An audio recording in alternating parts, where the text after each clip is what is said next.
خير الحث والتمسك بكتاب الله وسنة رسول الله ابتغاء مرضات الله وقربه وثوابه سبحانه وتعالى. Alhamdulillah Rabbil Alameen, hamdan yuwafi ni'amahu wa yukafi wa mazida. Praise Allah subhanahu wa ta'ala, praise it's worthy of the beneficent bestower of bounties and favours. And we ask our Lord Most High to send copious and unlimited and eternal blessings and salutations upon our beloved Prophet, Sayyidina Muhammad sallallahu alayhi wa sallam.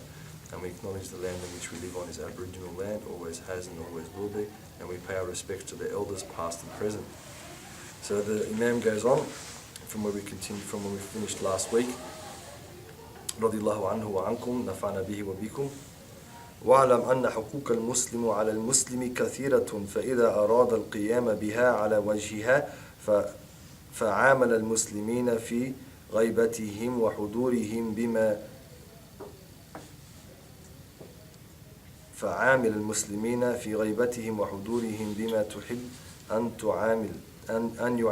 أن يعاملوك به وجاهد نفسك ووطن قلبك على أن تحب لهم من الخير ما تحب لنفسك وتكره لهم من الشر ما تكره لنفسك وقد قال رسول الله صلى الله عليه وآله وصحبه وسلم لا يؤمن أحدكم حتى يحب لأخيه ما يحب لنفسه وقال رسول الله صلى الله عليه وآله وصحبه وسلم المسلم للمسلم كالبنيان يشد بعضه بعضا وكالجسد الواحد إذا اشتكى منه عضو تداعى له سائر الجسد بالسهر والحمى أو كما قال عليه الصلاة والسلام.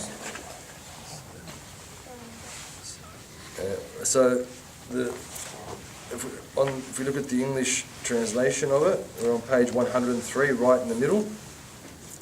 It says, he says, know that Muslims have many mutual obligations. If you want to fulfill these properly, then behave towards Muslims, whether they be present or absent, as you would like them to behave towards you. Oppose your own soul and accustom your heart to wish for Muslims every good that you wish for yourself, and detest for them every evil you detest for yourself.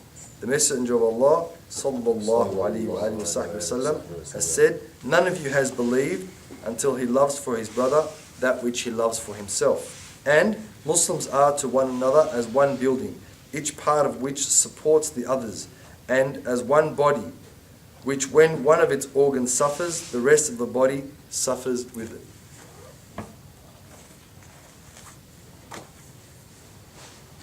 So, the Imam al-Haddad, rahimahullah subhanahu wa ta'ala, he ties up the end of this chapter in a way that allows us to kind of understand and encompass the whole chapter in a simple way.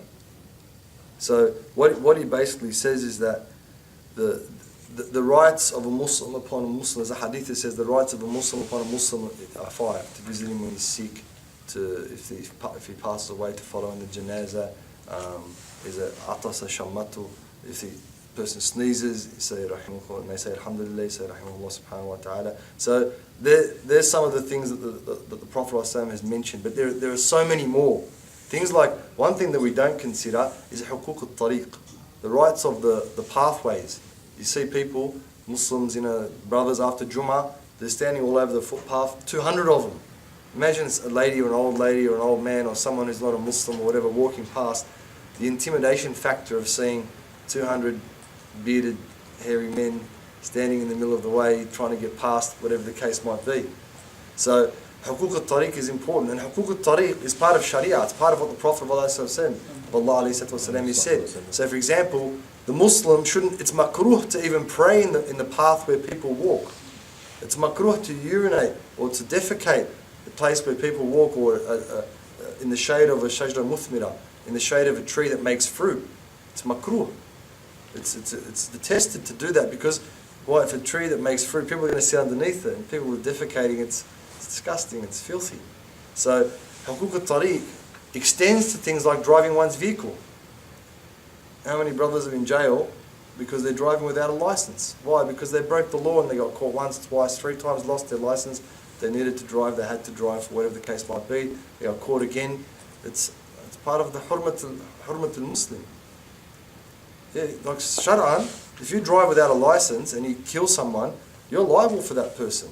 You have to pay the diya, which is 100 camels. Whatever, however much that, I don't know how much that might be, $300,000 or more. But we don't even consider those things. Never crosses our mind. It's all about me when what I want and what I do. So that's why Imam al-Haddad is saying, don't worry just about yourself. Even the noise that we make. You know, we seem to be very passionate people. And so when we talk to each other, we yell. Our voices are very, very loud. And you know, it's off-putting. And it's disrupting to other people. So even those things we should be consider. Even the Prophet ﷺ, when he spoke about if a person needed to spit, even that, the Prophet ﷺ talked about it. He said if somebody needs to spit, there's a certain way that we should spit. Well, who knows, does anyone know the way that a Muslim should spit? Doesn't have to be away from the qibla, the other. Yep, so not spitting towards the qibla, definitely. Not straight into a drain. Yeah. Right, not into a drain or a toilet or anything like that. So it's to spit either under your foot or to your left. Right, to your left rather than to your right, and then step on it with your foot. If you have a napkin or whatever, it's better to spit into that. So even that, this is all from the Prophet of Allah 1500 odd years ago. He talked about these things. So imagine the etiquette, imagine the character, imagine the disposition of the true believer who believes in Allah Azza wa Jal and exemplifies that belief by practicing what the Sunnah of the Prophet has come with. And then we look and we say, are we in that state? Even when Allah subhanahu wa ta'ala, look, I don't want to criticize anyone. The thing is, alhamdulillah, our external features make us look like we're, mashallah, sahaba. Yet our actions don't. And the external, that's it. Once you fix your hair, it's fixed. Once you fix your hijab, it's fixed. Once you fix your beard, it's fixed. But the internal is the constant battle. That's the jihad al-akbar, as it's been said. Well, there's a whole bunch of ikhtilaf about is the hadith true or not true in terms of the riwayah, but the meaning is true. The meaning is true. It came from the battle, that's only temporary. To the big jihad al-nafs. To the big fight, the big battle, is to fight one's ego. And that's what Imam Haddad's talking about. The world doesn't revolve around me. The world doesn't revolve around you. It revolves around the sun, which worships Allah, which asks permission every single day to rise, and asks permission every single day to set. And actually it asks permission to rise from the west as well. Allah subhanahu wa ta'ala, like that's the end of times. Allah, today was Friday, alhamdulillah, it passed, it didn't rise from the west. That's the reality. But we get caught up in our own egos. And what's one of the ways to keep that ego in check? As Imam Haddad says, فَإِذَا أَرَدْتَ الْقِيَامَ بِهَا عَلَى وَجْهِهَا فَعَامِلَ الْمُسْلِمِينَ فِي طَيْبَتِهِمْ وَحُضُورِهِمْ بِمَا تُحِبُّ. If you want to embody, that's basically what Imam Haddad is saying. If you want to fulfill these properly, then behave towards Muslims, whether they be present or absent, as you would like them to behave towards yourself. It's a little bit more than that. It's that embodiment of a character and of a disposition that allows an individual to be connected to Allah subhanahu wa ta'ala through maybe the mundane or the normal things that a person does on a daily basis. And that creates awareness, because what does he say? وَجَاهِدْ نَفْسَكَ. Look at the word he even uses. He says, وَجَاهِدْ نَفْسَكَ. Declare jihad. Isn't it holy war? Is that what it's called these days? The haters of Islam and the people who don't understand Islam. It's not a holy war. We don't have holy wars. Christians have holy wars. We don't have a holy war. Jihad, you only go against your soul. Go against your ego is the word, not soul. What is it saying? Oppose your own soul. You have to, because the soul only cares about itself, the ego. The ego, nafsaka, it only cares about itself. It's not interested in anybody else. I'll yell if I want to yell. I'll park my car here. I'll drive, 40, 50, 60, 70 over the speed limit. My loud car, my loud Harley Davidson, whatever it might be. I don't care. I'm here. That's the opposite. That's the antithesis of the prophetic tradition and the prophetic way. The Prophet ﷺ, he was sensitive to the needs of others. He was sensitive to the needs of those who were around him, and even those who were yet to come. No. Would you classify that as emotional intelligence? Probably, yeah. Because they're saying like that's like one of the best traits to have either as a husband or as an employer or all those. Women who have it in spades, mashallah. Yeah. Us blokes are a bit daft when it comes to that stuff. But women have much higher emotional intelligence, generally speaking, much higher than men. So, that's the thing. That sensitivity comes when one isn't focused on oneself. And generally women, that's how they are. Why do they run themselves into the ground? Because they're looking to look after their children or their husbands or whoever else it might be. Then that's their nature. They're more altruistic in that sense. They're the turath or the substance in which life grows in their wombs, in their bodies. Their role is in that sense to nurture life. For us blokes, most of the time we're not nurturing life. We're doing the opposite, is destroying it and maybe not killing it, but some way, shape or form. If you look at the destruction of the ecosystem, majority that's done by men. All the erosion and whatever else is going on. That's even the theories that are behind that about capitalism and materialism and all these things. Most of them are espoused by men. It's not by women. Now women are starting to change because they've got to catch up, so they're following their devastating and destructive nature, which is a silly thing to do, but some people, they only feel comfortable following the majority or following the people that have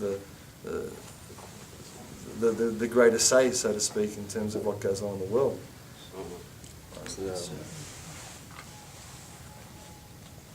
He says, وَجَاهِدْ نَفْسَكَ وَوَطِّنْ قَلْبَكَ عَلَى أَن تُحِبَّ لَهُمْ مِنَ الْخَيْرِ مَا تُحِبْ لِنَفْسِكَ. So he says, وَوَطِّنْ, prepare, accustom. That's the word he uses in... Try everyone, if you can get a copy of the book or sit next to someone who's got a copy of the book. So you can share it out. Here, brother, I've got an extra copy for you. Page, what are we, 103? Yeah. In the middle. So make sure every two people can see a book.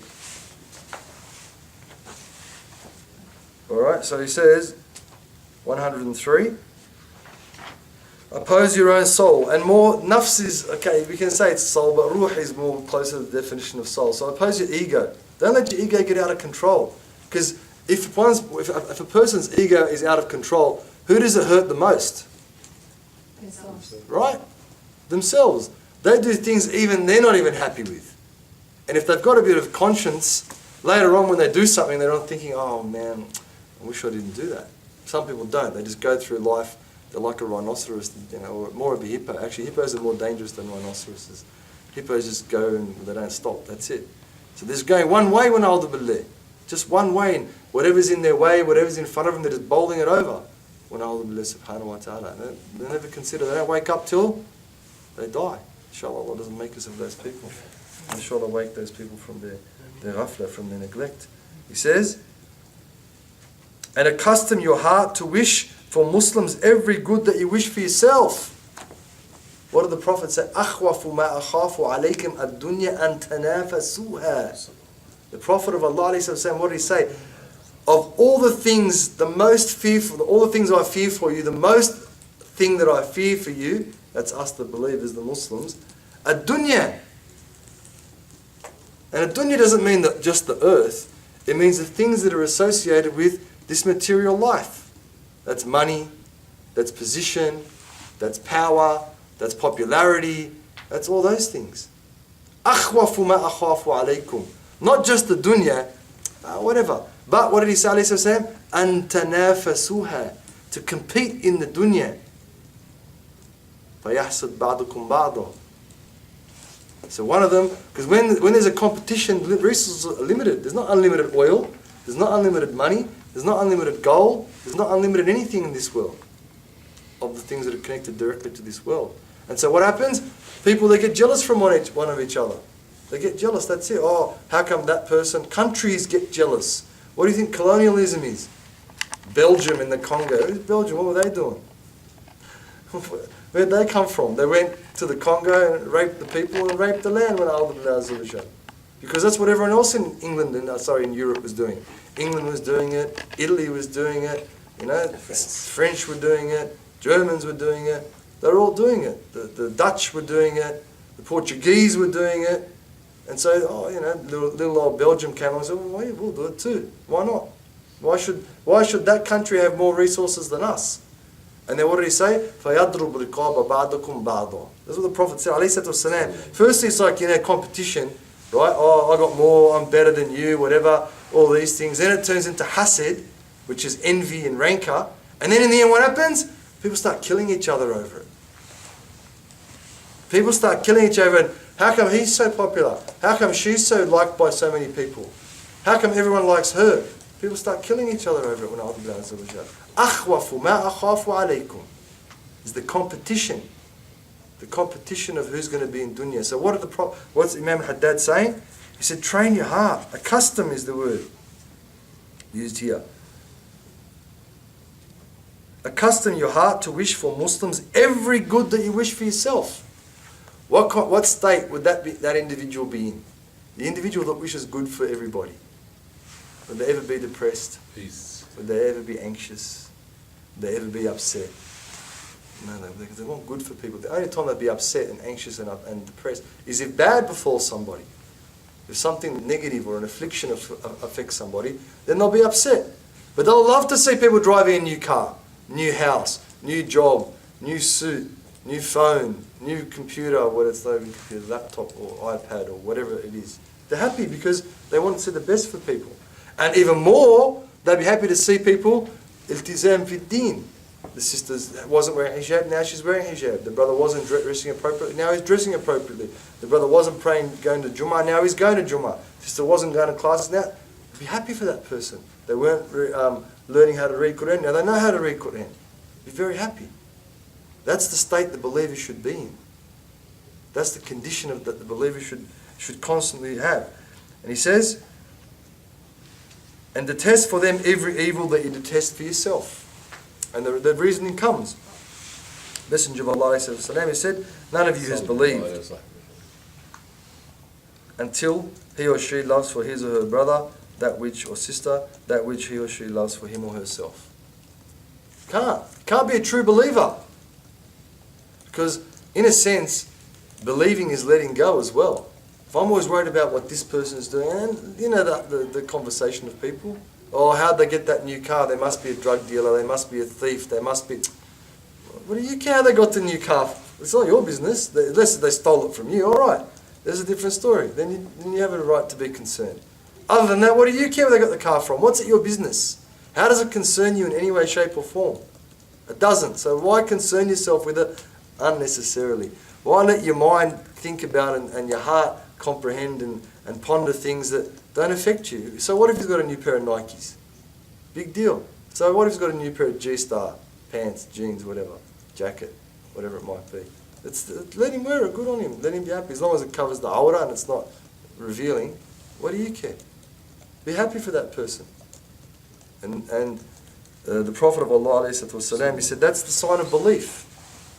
Because the reason why is that the person who understands that knows that the sustenance, the rizq that person's got is from Allah, and it's Allah who's decreed that person to be popular or powerful or influential or financially stable or wealthy. It's Allah who's decreed that.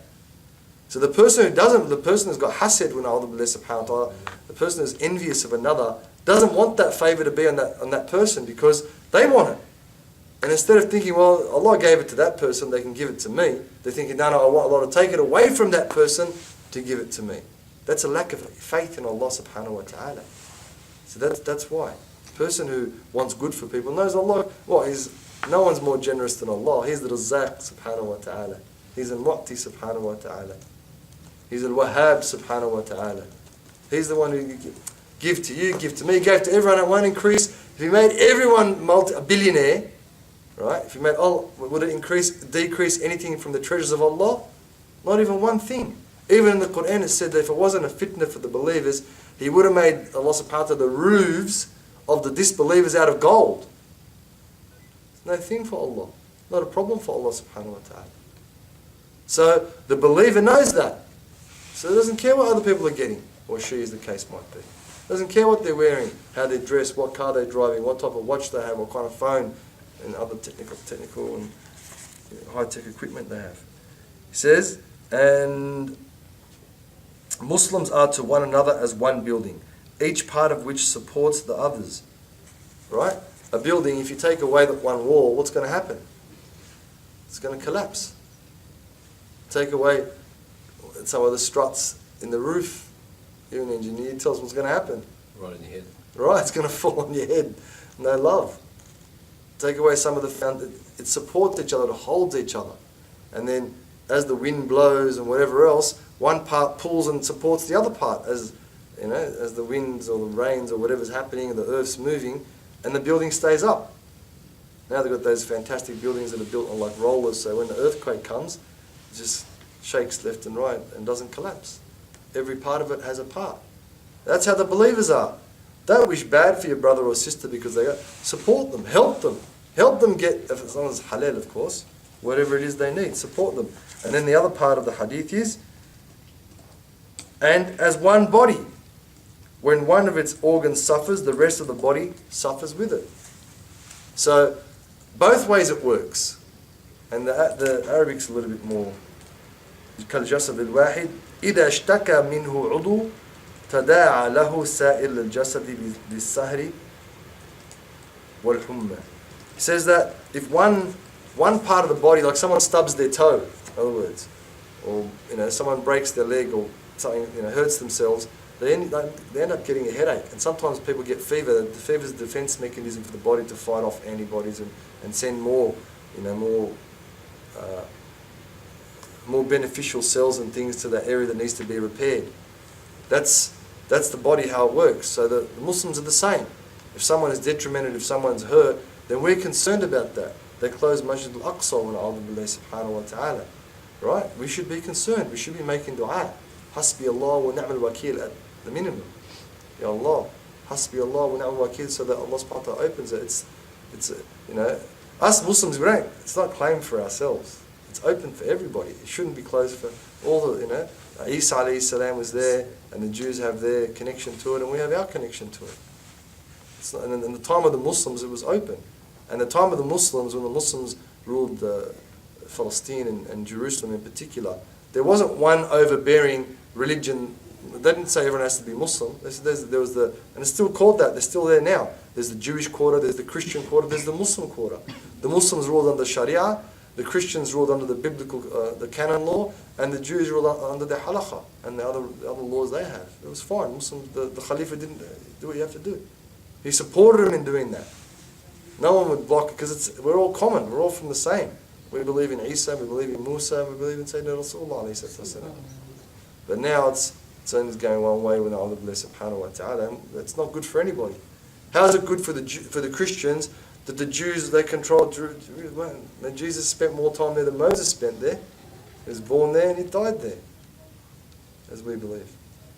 Got lifted, of course, into the heavens, but that's Nazareth. Why are they called Nasara? Why do we call the Christians Nasara? Because he came from Nazareth, which is Nasra in Arabic, and then Nasara, which is where? Palestine. So that doesn't make sense for them either, nor does it make sense for us. And we don't say that's part of our Islamic principle. Isn't that the Jews shouldn't be there? Yeah, of course they should be there. No worries, but not to the exclusion of others. That's not part of our theology. That's not part of Islamic law. Everyone should be. It's open for anyone, Muslim, Christian, Jew, or other, to go to, or other. So that's the thing for us. That's closed. We should be upset. The Aqsa's closed. We should, it should make us perturbed. It should make us want to pray to Allah Azza wa Jal, or give sadaqah to help, or want to go to Palestine to see what's going on ourselves, or to Israel as it's called at the moment. So it's not only with the restlessness, but bil-humma, fever, perturbed. The person's upset that something's bad happening to my Muslim brother or sister, whether it's in Australia. And it's easy for us always, we talk about overseas, but what about the brother that's on drugs? What about the sister that's on drugs, or mental health institution, or locked up in jail, or the other things that are going on? What, we don't have any shafaqah for them? We don't have any empathy or sympathy for them? They're in a worse situation than those overseas. Because those overseas, if they're following the deen, they die as shuhada. They're oppressed. But the person here, no one's stopping them from following the deen. Alright, there's a lot of media and propaganda, and there's a lot of right-wing people saying stupid things, but you can just turn that off if you want. It's not hard to do. Just get off your phone. That's pretty much it. Or delete those apps that talk about those things. You know, be careful what you watch if you watch TV, and basically you won't hear much of it. And fill it with something else. Fill it with the words of Allah and the words of the Prophet of Allah. So I mean your heart and your mind. With the words of Allah and the Prophet ﷺ and the Mashaykh and the Salihin and the righteous people.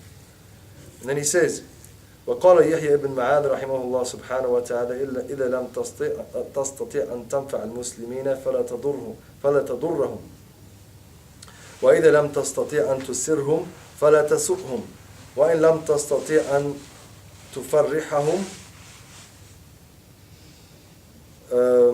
تفرحهم فلا تغمهم وإذا لم تستطيع أن تمدحهم فلا تذمهم وقال سيدي محي الدين عبد القادر الجيلاني رضي الله تعالى عنه كن مع الحق كأن لا خلق وكن مع الخلق كأن لا نفس وقال بعد السلف الناس مبتلى ومعافي فارحم أهل البلاء واشكر الله على العافية والحمد لله رب العالمين. Says, and Yahya Ibn Mu'adh, may God have mercy on him, said, if you cannot be of benefit to the Muslims, then do not harm them. If you cannot please them, then do not abuse them. If you cannot make them happy, then do not make them sorrowful. And if you cannot praise them, do not disparage them. And Imam al-Haddad says, my master Muhyiddin Abdul Qadir al-Jailani, may God be pleased with him, said, be with the truth as if there were no creation. And be with the creation as if you had no ego. And one of the predecessors said, people are either afflicted or free of affliction. So be compassionate to the afflicted and thank God for freedom from affliction. And praise belongs to God, Lord of the worlds. So he goes on to say, so this is a further illustration that Imam Haddad puts in of the point. Says that Ibn Mu'adh, he says, so in other words, the way that you deal with the Muslims, in other words, if you can't benefit them, if you can't benefit the Muslims, don't harm them. Okay? La darar wa la dirar. It's a prophetic saying as well. If you can't benefit the Muslims, if you can't do something that's beneficial for the Muslims, then don't do something that's detrimental. And unfortunately, when it comes to our dealings, in my view, with the Muslims dealing with the non-Muslims, unfortunately there's a lot of people who are not qualified to deal with them, and so they think they're doing something beneficial for the Muslims, but in reality they're detrimenting the Muslims. So if you're going to be in that situation where you've got doubters if you're going to benefit or don't benefit by saying something on social media or on TV or in the media or writing an article or whatever, if you're not sure that you can benefit, then just leave it alone. Leave it to Allah. Allah will fix the situation. بإذن الله عز وجل. وإذا لم تستطع أن تسرهم فلا تسؤهم. So he says in the English, if you cannot harm them, if you cannot please them, then do not abuse them. It's a little bit different to that. So if you can't do something that the Muslims like, right? Eid festival is an example. Muslims like Eid festivals. Good. People go there. Eid's for the kids. Us older people, as soon as the khatib finishes the khutbah, that's it. It's over really. You know, those days are gone with presents and lollies and money and all those sorts of things. But for the kids, especially living in a country where it's not a public holiday and all those types, of course it's good for them to go on the rides and collect show bags and eat different food, to know that it gives izz. In another country it might not be a good thing because people are worshipping Allah and everyone knows but in Australia it's a good thing. For now. Maybe in 10 years it won't be a good thing, I don't know. But for now it is, and the fireworks and all that, because it gives izz.